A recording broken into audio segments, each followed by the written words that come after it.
Kumakain. Good morning, good morning. Deposit muna kami sa praise team.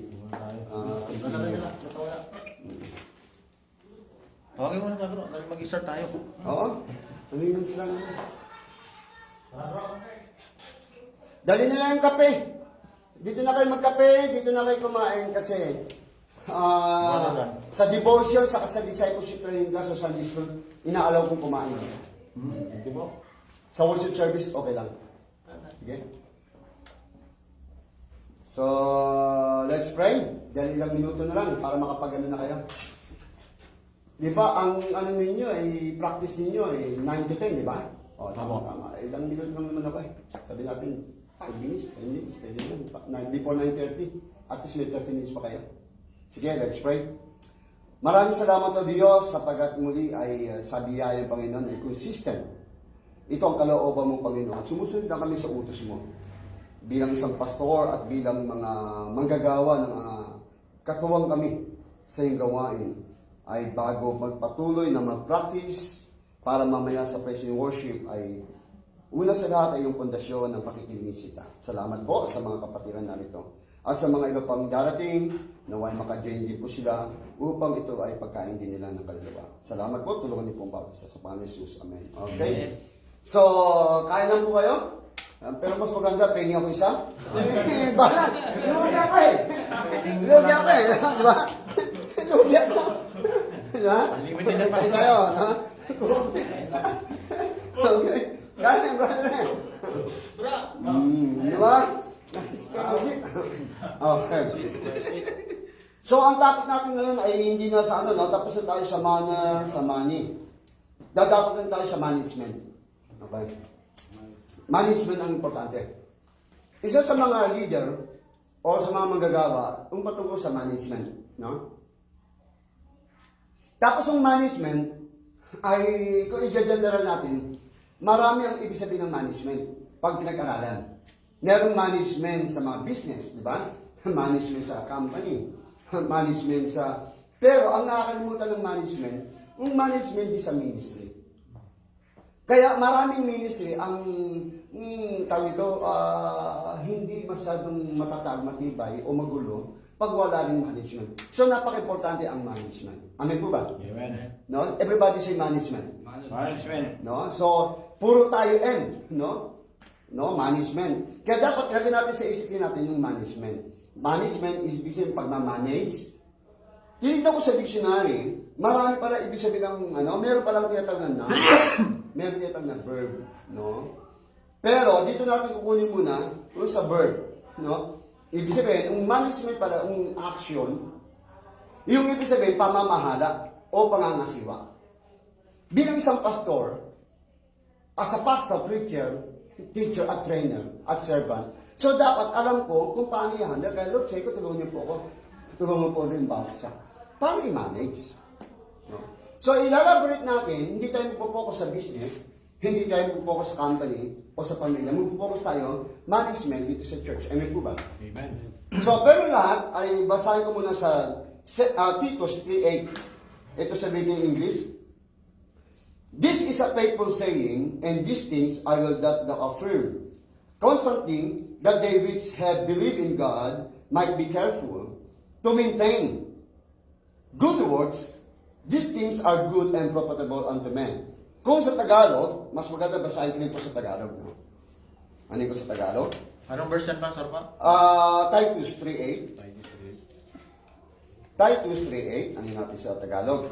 Para mas malinaw. Okay. Titus. Okay. Titus 3. Ito. Basahin ko sa Tagalog. Tapat ang pasabi. Ito ay sinabi niya, Titus, at tungkol sa mga bagay na ito ay ninanasa o hinahangad kung patotohanan mong may pagkakatiwala. So, binigay ng Diyos sa akin to at binibigay ko din sa inyo, sinasabi ko sa inyo to, na mayroong pagkakatiwala. Upang ang nagsisampalataya, ibig sabihin tayo, sa Diyos, maging number one, maging maingat. No? Maging careful. Bakit? Kasi para ma-maintain. Ay dito, maging maingat at papanatilihin. Ang pananatilihin dito, maintain. No? Ba't mami-maintain? Kasi ang resulta pala, pag na-maintain mo pala, magiging, good works. Tama nga naman, di ba? Siyempre, pag nami-maintain mo yung kaayusan, yung pangangasiwa, pamamahala, consistent, maliit o malaki, mami-maintain siya, ano resulta? Di ba dadalating? Good works. Di ba nasubukan niyo yung pag meron pag hindi organized, magulo, masakit sa mata, masakit sa isip, tapos di mo alam kung may nangyari pa, may nagawa ba, kasi nga, hindi na-maintain yung manage, pag-manage. So, importante pala yung maintain para maging good works. Kaya ginagawa natin, mini-maintain natin. Amin po ba? Amen. Kaya lagi po sa inyo, pag simula na, ito, kasi importante yun eh, maintain natin. Para ang bandang muli, ang maintain natin, laging good works. Yun pala ibig sabihin yun. So, okay na, malapit na. Pawang mabuti at mapapakinabangan ng mga tao, ibig sabihin, profitable. Mapapakinabangan pala. Hello, hindi ba kayo? Amen. So, sabi dito, kung pag-aaral natin, pag sinabi palang maintain, sabi ko maintain. Ang maintain pala, ibig sabihin, management. Pamamahala o pangangasiwa. Ngayon, binasa ko sa dictionary. Dito tayo malapit na matapos na. Pakinggan niyo mabuti. Binasa ko sa dictionary ang verb ng management. Number 1, the act or the art of managing the manner of the tree. Papasok na naman yung ugali. Manner of treating. Kaya hindi may iwasan tayo sa kapung talaga. Ang Bible talaga always talk about patingin sa pera. Ugali pa rin. Di ba? Mga ginagawa, ugali pa rin. So, ibig sabihin, ang management din, connected pa rin sa ugali. Tutuloy niyan eh. Ako, nakasabukan yung walang management. Walang management sa pagising, walang management sa trabaho, walang management sa pera, walang management sa pamilya. Magulo. Kaya yung sabing, laging magulo. Di ba gusto natin maayos kasi magulo? Tama ba? Amen. Di ba? Pero mga mayayaman, di ba, mas anong gulo ng pera niya, inaayos pa rin yan, di ba? So, ang puntos naman dito, papasok pa rin yung management yung trick. Number 2, management is the act of judicious. Judicious, ibig sabihin, medyo malalim na English eh. No? Alam niyo ba yung judicious? Judicious. Judicious, ibig sabihin, mahusay magpasya. Mahusay ka para magpagsasanay. Kung pagmamanage pala, kung management pala, mas isa practice pala, rehearsal, dapat merong management din pala. Husay ba? Kung pagsasanay, judicious pala ibig sabihin, the act of judicious. Maging mahusay din pala sa pagsasanay.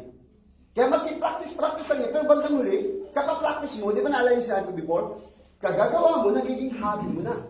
Kapag nagiging hobby mo na, nagiging character mo na. Ibig sabihin, ginagawa mo, nasanay ka na. Habang nasanay mo na, maski hindi mo gagawin, nagkaugalian mo na. Parang tayo, pag nagising ako, nasanay na ako ng alas 5, may alam ko lang, minsan, mostly mas nagigising ako ng alas 5, kasi nasanay na, naugali ko na eh. Ayaw. Tama ba? Amen. So, ibig sabihin, ay kung mahusay o nasanay na. And the last, pangatlo, management is to task to achieve a goal. So, dapat ma-achieve din yung as a praise team. Pagpa-practice, dapat ma-achieve din yung actual na. Ibig sabihin, kailangan ito actual. Pero minsan nagpasubukan ninyo rin ba, di ba? Nasubukan rin yun eh. Kung practice ka ng practice, pagdating sa actual, naiiba. Hello, hindi ba kayo? Amen. Pero isa part. Isa lesson. Pero hindi yung magiging na, sabi niya ang failure, hindi yung finish.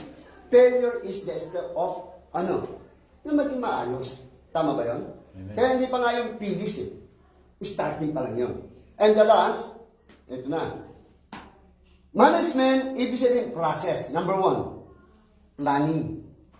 Sa management pala, importante pala yung planning. Hello, di ba kayo? Amen. Maski dito, dapat may planning kayo. Ano ba ang planning nyo? So, maski tayo, kapit yan, first na, second week ba ng third week? So, mamayang hapon, bago tayo mag-practice, mayroon tayong meeting dito na rin. Kasi every second, meron tayong praise team. No? Isama ko na rin yun. No? Mga ilang minuto ng meeting natin dito. Dapat kasama yun sa plano. Hindi lang kakanta, hindi lang pa-practice. Ano pa ang plano natin? Ito din yan. Diba? Yung plano natin, yung mga gusto ibenta, hindi natin nabibenta, hindi natin naaalok. Isa planning. Mga dapat ayusin yung technician, yung mic, yung isa part of music. Nakanin niyo? Amen. Ako, as a pastor, hindi ako magaling sa ano, pero pastor is always thinker and doer. Kaya nga sabi ko, pag di ginawa, kung kaya kong gagawin ko. Why? Kasi pastor ko eh. Pero kailangan, yun ko sa inyo. Tama ba yun? So, kaya yun, ginawa niya, planning. Nag-usap-usap kami sa conference. Papa, may flyer ka na. Ang tawag doon, flyers. Ang tawag doon? Ang nag-flyer, hindi pa flyer. Reaction lang yun si Brother Dan eh. No, yun ibig sabihin. Planning. Nakanin niya? Nakanin niya? So, kasama sa planning, sa praise team, ano ba yung kagaganda? Hello, andyan pa kayo? Amen. Kasama yan. Pangalawa, planning. Pangatlo, communication. Sabi ko sa inyo, communication without connection, it is confusion. Ulitin ko ulit. Communication, pero pag hindi tayo nakakonect at sa akin. Tapos, may sinabi ba? May ganun ba? Bakit ganyan? Confusion. Kaya huwag natin alis yung tatlo. Everybody say communication, connection, para hindi confusion. Ready, begin. Communication, connection, para hindi confusion. One more, para hindi Confusion. So, kailangan natin na hindi ma-confuse. Kasi nga management. And the last, leadership. Lahat tayo leadership. Pero kailangan, malaman natin pagiging leadership sa personal mo sa pamagitan ng management. Okay? So, sa susunod pag-uusapan natin yung management patungkol sa time, talent, and treasure. Ito ay isa lamang background ng ating pag-usapan. I hope may nakuha kayong natutunan. Kaya para natin may maintain at maging good works, ano kailangan? Management. Management. At ang management, iyan ang pag-uusapan natin ng time, talent, saka treasure. Let's pray. Maraming salamat o Diyos sapagkat meron muli natutunan kami ang bawat isa. Tulungan po ang praise team at ang mga backup at hindi pang mga part ng musician. Salamat Panginoon, ito po isa sa mga katiwala mo sa pangangasin at pamamala. Management, number 1. Na ayos sa isita, to maintain to good works. Lord, tulungan mo sa mga practice, maging maayos, kung kanilang mga pagpa-practice, the way we talk, the way we act, the way we think, the way we play. Do it for God's glory and to be excellent. And willing to be teachable and humble heart, and willing to submit one another and respect one another. Salamat Panginoon. To God be the glory. In Jesus' name pray. Amen. Okay. Itayin na kayo. May cartoonist pa kayo. Yo. Bro, alam mo na yung line-up namin, bro. Brother John, mamaya, kausapin mo na sana, ha? Sa presider. Ay, sana? Program. Okay. Thank you for watching. Sa 1 million view. 1,000 view. No? So, tapos ang aming praise and devotion. Mamaya, Sunday School. Discipleship training class. Itong aming doctrinal or catechism. Dahil importante sa church, ang meron teaching style. So, thank you very much. Thank you for watching. Ito ang aming buhay abroad. OFW Missionary Pastor Evangelist. It's me, Kuya Ace, brother ni Pastor Ace. Dito lamang sa Sodyong International Ministry sa Gundam Sagulis St. John. Maraming salamat. Mamaya ulit. God bless you. Bye-bye.